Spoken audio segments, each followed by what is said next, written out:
a lot better. Before, kasi siguro when I was younger, parang feeling ko detached ako. Kasi nga, 12 years yung gap ko dun sa sinundan kong sister.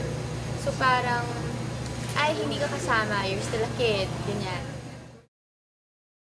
Ever since, sobrang close. Although they would always treat me as this little girl. So now it's a lot better kasi I get to talk. Especially if you're exposed sa show business, parang it's tiring to talk to them every single day. So at least nakakawala ng stress and you feel normal when you're with your family. When I'm with my family, I feel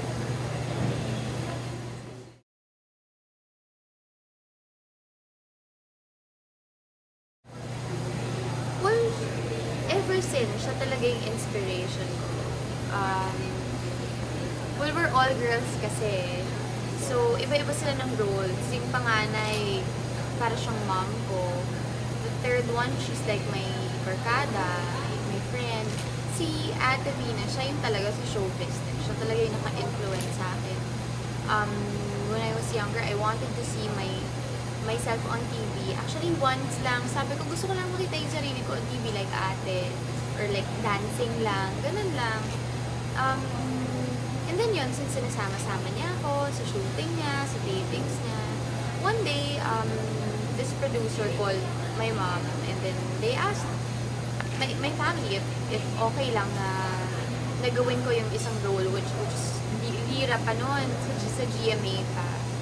So, ayun, very fortunate kasi hindi ako dumaan sa mga workshops. Like now, diba, sobrang uso na may mga workshops. They have to go through all those, mga challenges pa para maging artista.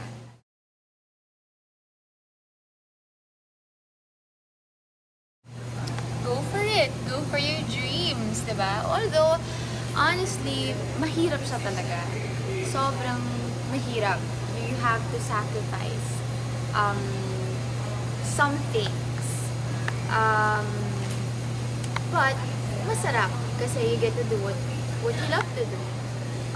So if you have the passion for it, diba?